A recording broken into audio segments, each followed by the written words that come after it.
Questo è sicuramente un video diverso rispetto al solito stile che abbiamo su questo canale, ma sarà perché mi sono fatto un po' prendere dal mood di Halloween che va in giro in questi giorni. Fatto sta che ho ripensato ad una vecchia storia che non esito a definire il più grande mistero di internet di tutti i tempi, peraltro recentemente risolto, e che, se non mi ha visto tra i protagonisti, sicuramente altrettanto certamente mi ha visto a suo tempo coinvolto. E quindi, se hai voglia, seguimi e andiamo a vederlo insieme. Ti senti pronto? Iniziamo. Era il 5 gennaio del 2012. Le feste di Natale stavano per finire ed era pomeriggio. Stavo guardando il mio computer e mi ero appena deciso a controllare la posta.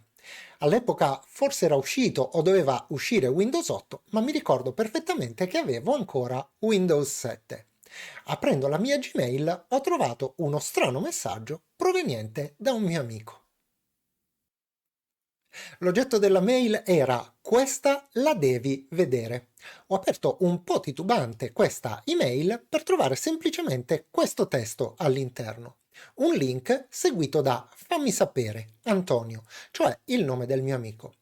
All'inizio il link mi è sembrato un classico link di phishing, cioè di quelli che ti mandano per introdurre qualche malware sul tuo computer. Così ho pensato bene di chiamare il mio amico Antonio, soprattutto perché il link conduceva a 4chan. Dopo aver ricevuto da Antonio le massime rassicurazioni che il messaggio lo aveva mandato lui e che il link era sicuro, mi sono deciso ad aprirlo. Ed è stato così che mi sono ritrovato su 4chan.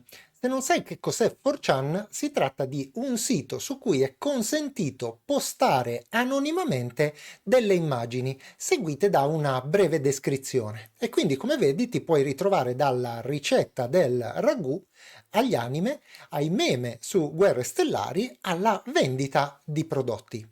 Ma l'immagine che ho trovato postata era ben diversa da tutte queste ed era esattamente questa qui. L'immagine diceva: "Ciao, stiamo cercando persone estremamente intelligenti", e questo già mi tagliava fuori. Per trovarle abbiamo improvvisato un test. C'è un messaggio nascosto in questa immagine. Trovalo e ti condurrà alla strada che porta a noi. Non vediamo l'ora di incontrare i pochi che riusciranno a farcela.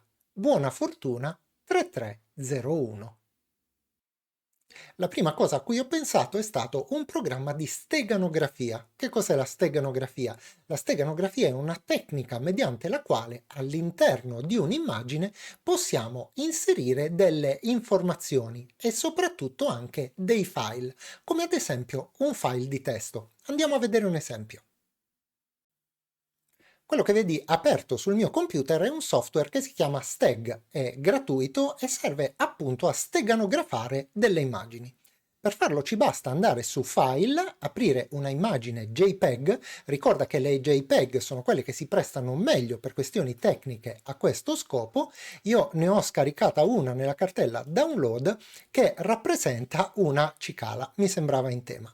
Nella parte sinistra vediamo l'immagine originale, nella parte destra in tempo reale vedremo il detrimento che questa immagine subirà nel momento in cui andremo ad inserire un file steganografato al suo interno.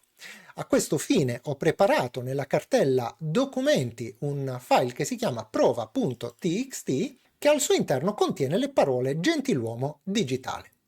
Per inserire questo file andiamo a scegliere il menu Hide, cioè nascondi, e quindi la voce Hide Data. Portiamoci nella cartella Documenti, scegliamo il file prova ed apriamolo. Ecco qui, i dati sono stati nascosti con successo. Tutto ciò che dobbiamo fare adesso è andare a salvare questa nuova immagine che andrò a salvare sulla cartella Desktop. Diamogli quindi un nome.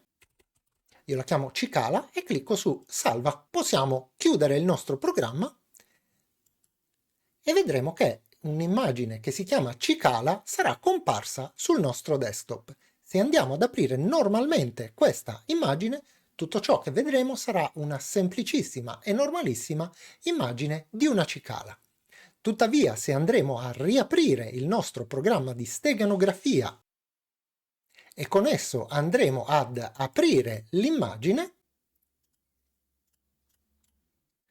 Scegliendo quindi la voce Extract ed Extract Data, ci verrà chiesto dove vorremmo salvare i dati appena estratti. Io scelgo nuovamente la cartella Desktop e clicco sul pulsante Choose.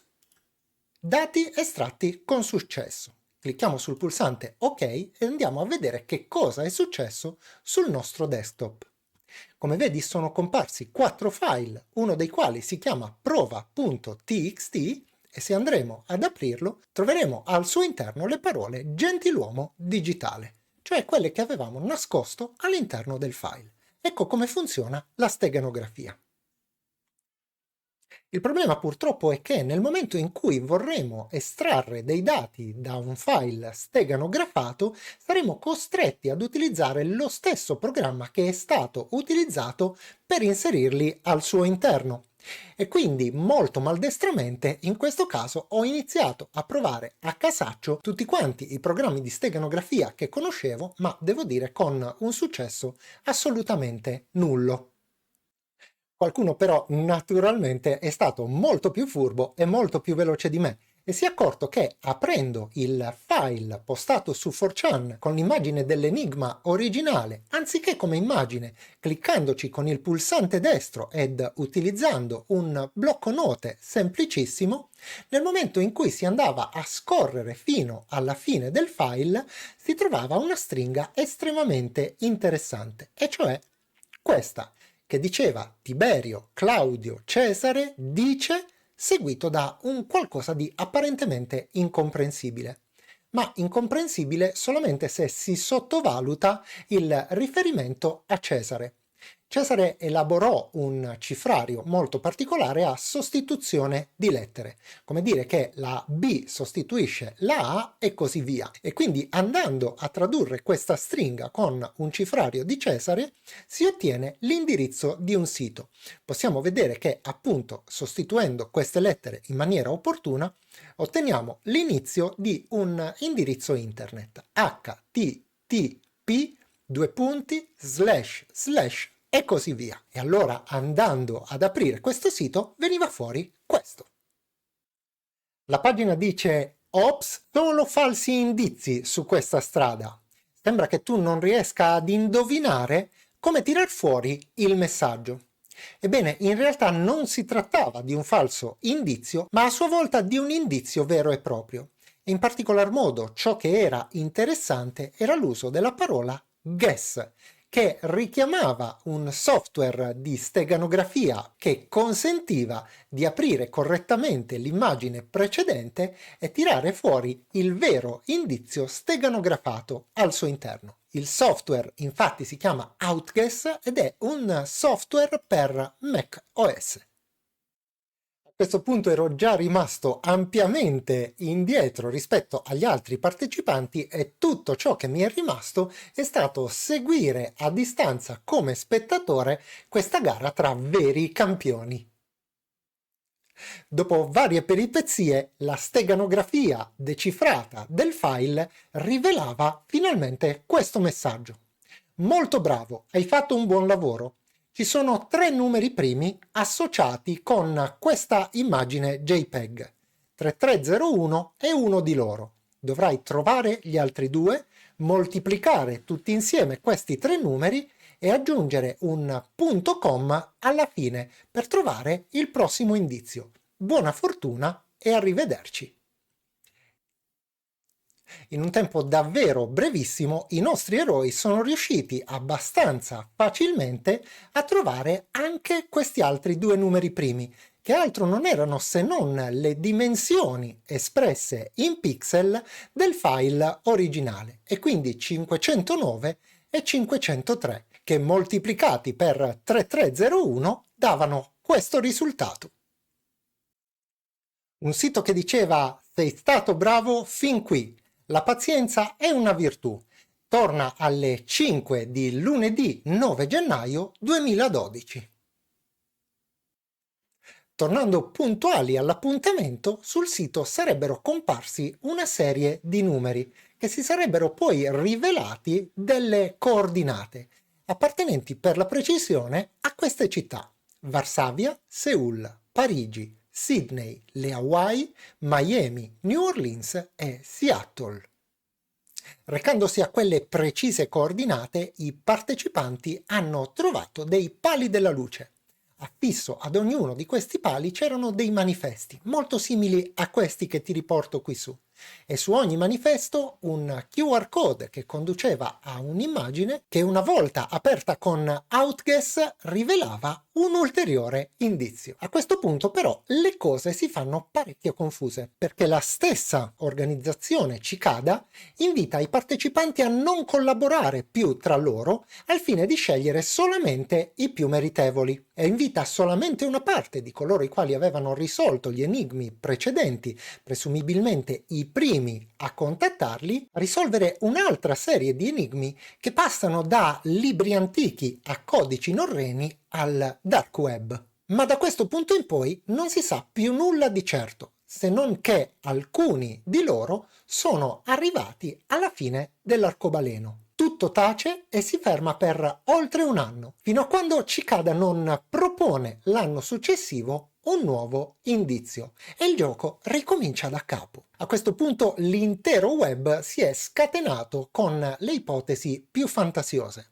Qualcuno ha parlato di associazioni segrete, altri di servizi segreti come l'MI5 oppure la CIA o l'NSA, o ancora sono state ipotizzate delle gigantesche campagne pubblicitarie, oppure ancora che si trattasse di uno scherzo.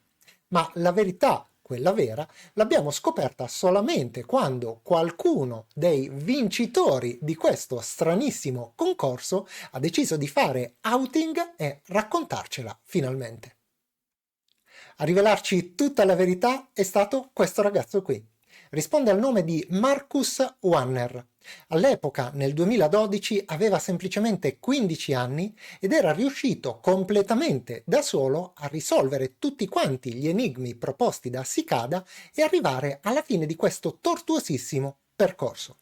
Oggi Marcus fa il programmatore e solamente 3 anni dopo, cioè il 15 gennaio del 2015, si è deciso a rilasciare alla nota rivista americana Rolling Stone questa intervista, in cui svela tutti quanti i retroscena di questa fantomatica associazione Cicada. A quanto pare, a detta di Marcus, si tratta di un gruppo di amici che ha fondato un'azienda con lo scopo di creare dei software ultra sicuri e che stava cercando persone particolarmente talentuose per aiutarli nella programmazione e nella realizzazione di questi ultimi. Negli anni successivi Cicada ha continuato periodicamente a proporre i propri enigmi per cercare di reclutare dei giovani talentuosi.